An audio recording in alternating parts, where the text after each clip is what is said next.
welcome to a new nail video coming to you.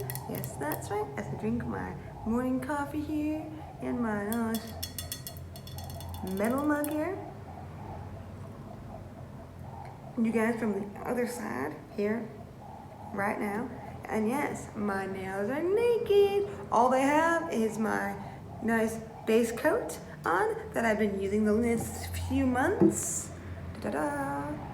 But I'm getting low on it, so I need to see what I can find to replace it. So that's beside the point as we bring you some nails here.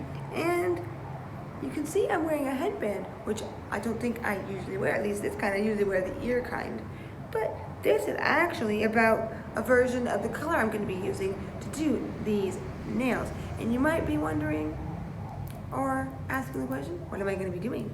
Well, what am I going to be doing is a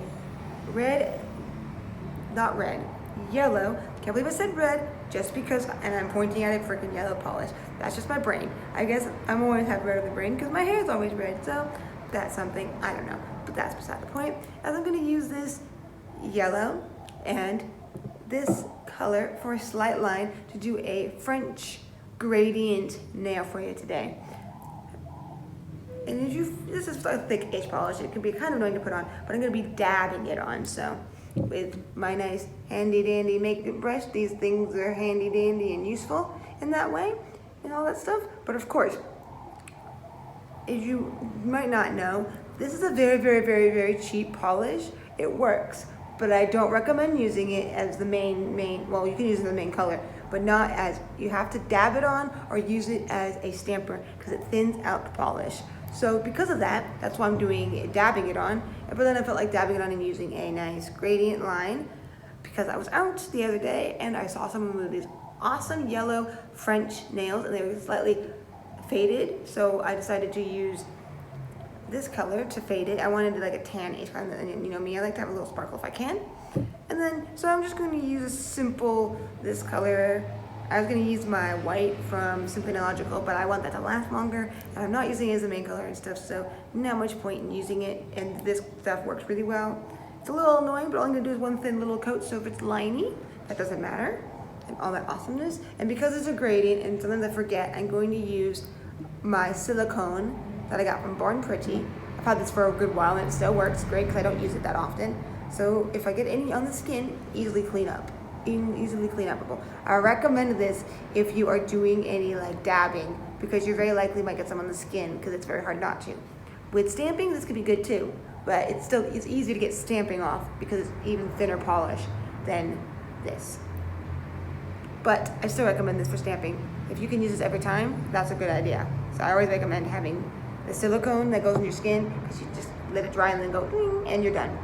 And no annoying cleanup because I've had some freaking really bad, don't mind the noise behind me, really bad cleanup when I did gradient things, when I used the dabbing technique, like Simply Nailogical, going dab, you know, and to be fab. So with no further ado, let's get into these gradient French yellow nails for you today, right here and right now. So here we go, as I put this as the base color for the nail design I'm going to do. So I have something to put the color on top of. A nice bright color before you put on the color for the gradient is very good to do, just like you see me putting on here and doing a nice French kind of one. These kind of really light colors, almost white, milky, can be kind of liney more so than more colors that are vibrant. I'm doing this because I don't want to use the yellow because the yellow doesn't work very well when you put it on. It's a cheapish polish, but it works really well for dabbing on thin like I'm going to do. And now I'm going to take that little bit off my skin there. So I take it off before it dries because that's good. And I'm going to use this top coat here. This is not the one from Simply Nailogical, but I use this one as well so I don't overly use my Simply Nailogical one because I'm going to use that one as well. But as I want to hold in this polish here on the top before I do the gradient so it's nice and dry, I'm using this. I'm only doing it on the tip because if I did the whole nail it may smudge and I want my white to stay as crisp as possible because I am doing French. So, and then we have this nice yellow here. This is the yellow I'm going to use. This is a very cheap brand and it works well. And then this is the other color I'm going to use, bronzy gold, sparkly color, to kind of do a nice gradient of yellow to that. And then here's my little makeup sponge that I'm using it on. I'm using the sponge because it's a good technique to dab it on because it really makes that line get nice and gradient really well. Because I've seen people use brushes, but I haven't gotten that technique down. So that's why I use this technique. And here we go doing it. I try not to go too low. I do want to go slightly lower than the line of the color underneath, so it doesn't show it too much. But I don't want to go too low because I am being French here. So there we go with that. And you just put a few more coats of the polish on top, so it really shows it well, so it's not too thin and nice and opaque. So there is that. Now we just got to get in with the top coat. But first, I'm going to show you the latex on this one because I forgot to do a latex on the other one. I told you I was going to do latex, and I totally spaced it. Not like I needed them that badly on those nails. It's just a tiny bit of nail polish on the skin because it is the French. I only did the French tip with that, so there is that and all that. So, but this one's going to be the whole nail, so I definitely should use this. And this one's from Born Pretty, good brand to use, I think. And I've had this for a while, and it still works great. And all that awesomeness. Yeah, if you keep things in, I'm just going to dab it on the whole thing, get it all nice and covered. As you can see, I didn't really make sure the color underneath was perfect, because I'm only perfect enough that it was not thick or anything. But now I got these little bits. Sometimes these little brush things come off on the thing. That's okay. And then here's the base top coat I'm going to do, on this one. Because I don't have to worry about it smudging or anything because it is a whole nail. So I'm going to do the top coat on the whole thing instead of just on the color part. And all that awesomeness there, you see? And when you do that, it makes it look so mwah. And I'll take that latex off in a minute. So there we go with that awesomeness, making the color pop so well.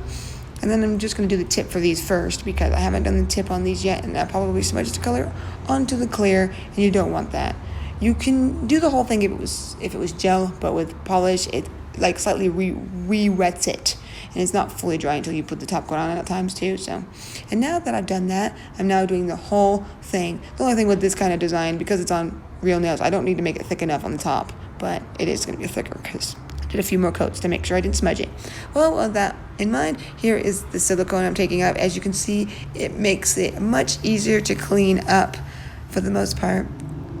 Even though something's going to be slightly hard to get off, but it's pretty easy. And it makes the cleanup on the skin so much easier. You don't have to use too much acetone because you don't want to use too much acetone in your skin if you can avoid it. But there is a little piece right there that was a little tricky to get off. But without trying to destroy my nail, I'll try to get it off later. But there we go. Enjoy.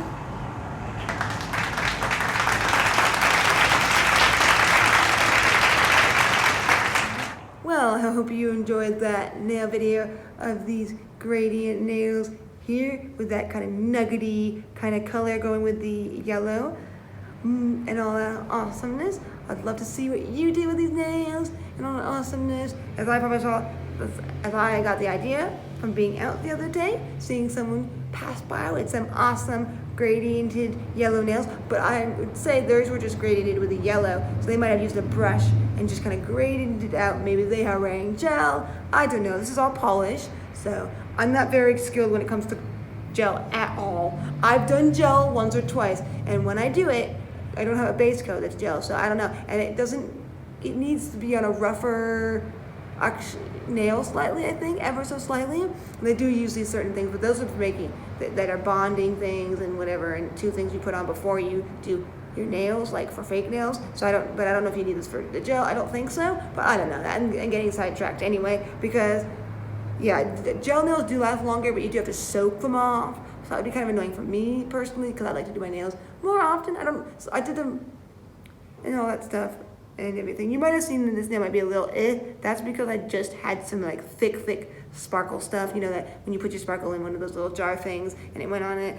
I didn't make a video of that one, but that's what I had on my nails last time. So it kind of scratched and made my nail on the surface there on this one get a little because I had to like really get it off. It's hard to get them off. Either I tried to soak them a little bit, but it didn't fully work. I don't know. That's beside the point. And all that stuff. So I don't like to do that thick sparkle stuff too much. I'm not sure how nail techs put it underneath and really make them sparkle like no tomorrow. I would love to do that one day. And all that awesomeness. It would be awesome if I could do it with polish, but it might have to be with gel like thickness on top. I think, or maybe I use something that's thick enough, polish wise, that's made for that, so it could put it under a layer, because that would be awesome to do, because I've seen some amazing sparkle nails which I've never gotten to that capability. I've done sparkle nails with the loose sparkle attached to the polish, but it never fully was like what I've seen, like Simply Nailogical, not Simply Nailogical, Nail Care Education, that's it. Because Simply Nailogical is the one that has the, that brand of Holo Taco. Oh, and speaking of Holo Taco, and top coats in general, I didn't just use this top coat, I used this one as well, which I showed you, the polish, because I like to use this one here and there if I know I need to use more than one top coat at a time, because I like to use this one about once for each top if I can, because I like this to last longer. Because for one thing, you got to get this online only, and you can get this in almost anywhere. You can get this in the drugstore, you can get this at a Target, you can get this at a lot of places, Sally Hansen, and this is a good top coat. I used to have the one of this, I think that was called top coat and base coat, which was pretty good, but I don't recommend anything that calls it both.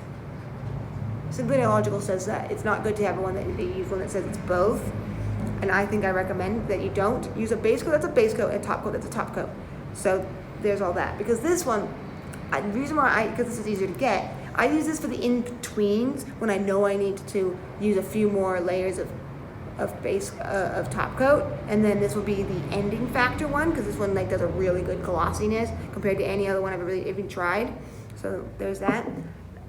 And the reason why I use this in the way you saw it is because a lot of times when you do French or lots of colors, even if you let it dry long enough, because they're always going to be a little sticky slightly, very likely this will like make them a little wet again slightly and take some of the polish with it. So what I did with this is with a French, because even with this one, it might not have mattered because I was doing a gradient, so I didn't mind how much it went down, but I didn't want to smudge the color and it go down to the clear part. So what I usually do is I might put a top coat on just the top part first, and then I will do this afterwards, or whichever, this twice, whichever. But because I have two different ones that I use this one, and then I use this one once on each nail. This one I use more times because it's easier to get and all that stuff and everything. So this is a good ending top coat. That's just how I work. I use top coat with a top coat, and it works great for me. So, and all I'm saying is that if you're gonna do French, I do recommend, it doesn't matter how long you wait for the dry, I could have waited a little longer. And for one thing, I didn't want to ruin the brush, my other one, and it get colorized. It would be good for me to have one of those bottles. I think I've seen some like professionals use that you can, it's a bottle, it's a brush lid, like especially for clear, gets a little dirty with the polish you just went through, like the yellow or whatever. You can dip it in that, and then that will clean it, and then you can put it back in the polish, and then that just gets all with the colors and stuff, which is good to have. It would be good to have that because I have this happen a lot. It happens the most with red. I almost can never not make it happen with red. It always happens with red. If you're doing French red, you have to, unless you're using like a light thing, you can do that and then put it on. You have no thing because you're drying it 100% because of the light, because of the gel. But with this, I've had experience with red where it's like, oh my freaking Lord, I have to put it only on the tip where the color is, and then let that dry, and then put the full on top coat so it's all in one. Because if I don't do that, a lot of times it smudges and it's a little annoying. It's like this thin weird color at the bottom where I wanted that to be fully clear, and it's annoying. So I almost recommend that every time. It might be a good thing to do every time you do a French, because I'm starting to get into that habit to do it every time with a French, because you never know how it's gonna react to whatever top coat you use, because different ones are different. Some do it more than others. And of course, if you're doing like a stamping, you gotta be very careful, and it's good to have a very good like bead of clear so you don't smudge the stamper that you've used on your nail. So that's another thing. I don't know why I'm talking about that. It's just because you know me, I like to do my stamping. I have a lot of times to do sparkle, stamping, sparkle, stamping. I don't do stamping all the time because it can be consuming sometimes to have to clean it, do it again, all that stuff. But all that is beside the point. But I hope you enjoyed these nails. I'm gonna have to clean up this hand a little bit because there's a little bit of polish on both sides, but it's not too bad. It looks actually really good because it's not like when I've done the whole nail like for one of those butterfly ones where I did a whole gradient of whole nail. Oh my gosh, does it take forever to get the polish off your skin because it's not as thin as a stamper, using it as a stamp. But that's all that. I will stop rambling on and let you enjoy the rest of the day, whatever you have planned. Thank you for coming. Till next time, sparkle, sparkle, bam!